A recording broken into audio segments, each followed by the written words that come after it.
that he said that they didn't have a God, that the creation is so much beyond the concept of a personified God that we're pagans in the woods with our ideas. And they didn't have a Bible, and they didn't have money, and a lot of things that after listening to him for 15 or 20 minutes explaining their positions, for Herminio, the Jehovah's Witness minister, began to think about his own religion and thought, at one point the alien mentioned that we think that we look at our religion as a religion of love. He said, it's not really a religion of love. He said, you go to church because you're afraid of the devil. You got a victim hanging on the cross bleeding, and all kinds of followers are stoned to death. Is that a religion of love? And Herminio finally agreed with the alien and gave up his religion and went to teaching yoga. Yeah. Right. Yeah, it's interesting that they discussed theology and religion with the extraterrestrial, and they actually took time to explain each of the points. Yeah. And then after this careful discussion, and Herminio is blown away. He sits there silently. But when the alien finished, the alien then turned to Bianca and he says, do all these people on Earth believe like this man? She said, not all. He said, Thank goodness for that. He said, he told her, he said, you ought to talk to him a little bit about this. He's a little rabid. So this man, the extraterrestrial, he actually was quite communicative and in a friendly way. Yes. Uh-huh. And actually had a lot of respect for them. He told Bianca, he said, I like talking to you. You make sense. This guy doesn't. Now, Bianca actually got other messages from him later? Yes.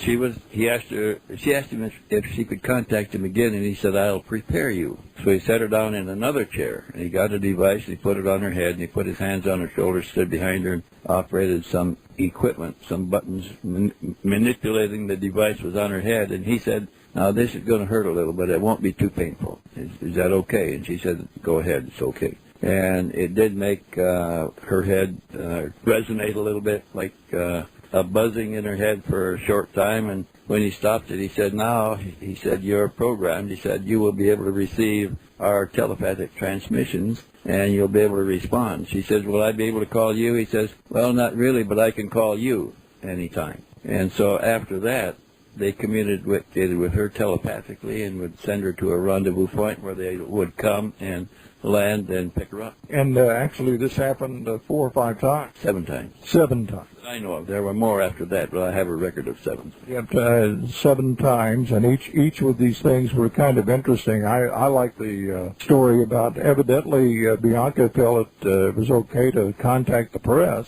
Yeah. Or how did the press find out about it? She first, when she started telling about what happened, she had no concept of UFOs at the beginning. So she began to tell a few people, and they said, oh, there's a group in Sao Paulo that studies that. And they gave her a name of somebody that had a radio program like yours. And she contacted them. They invited her to come tell her story. When she got to the house, she found that there was a half a dozen people from the organization waiting there to hear it. And they told their story, and then they all wanted to be introduced to the extraterrestrials. And so in the next contact, she said, I have a number of people who want to meet you. Is that possible? Can they meet you sometime? He says, well, close personal friends, but not those people you're talking to. They're not your friends. They are exploiting you.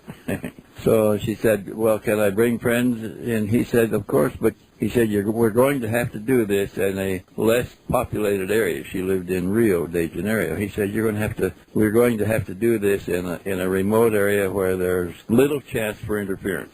So she then went to great pains to find a piece of property many kilometers away from cities.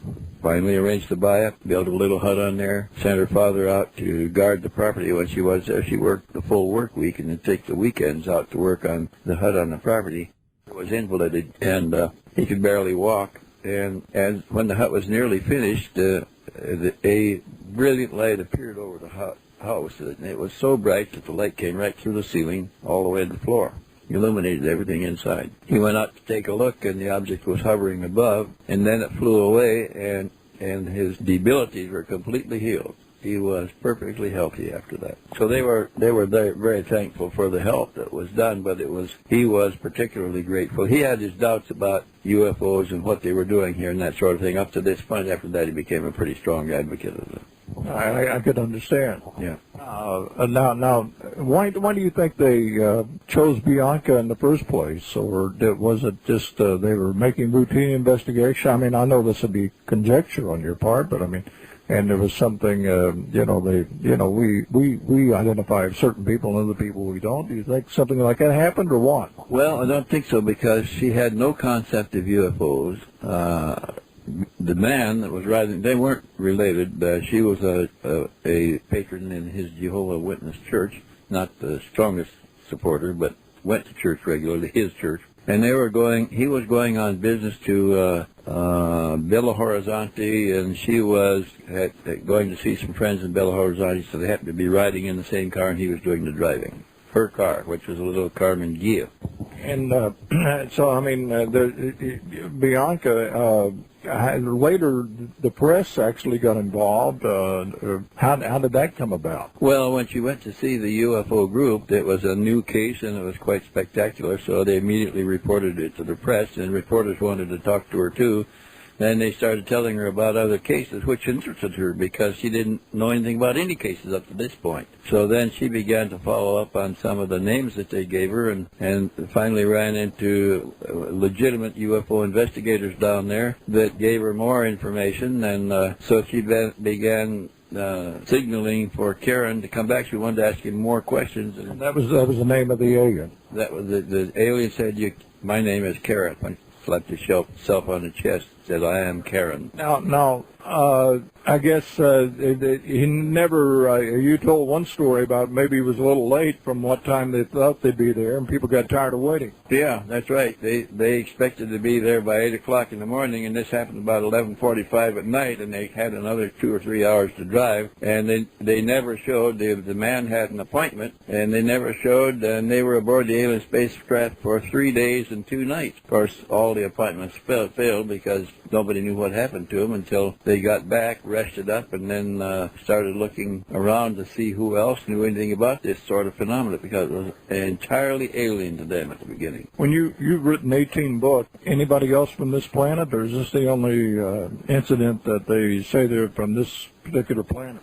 I've never heard of another one from this planet, and in over 100 cases there are only 2 that might be coming from the same sun system and not necessarily the same planet. All the rest were different from all of the others. And if my sampling is representative, that means that 98% of our visitors are all different from all of the others before that. This indicates some kind of infinite intelligence and infinite variety of contact. We're talking with Wendell Stevens.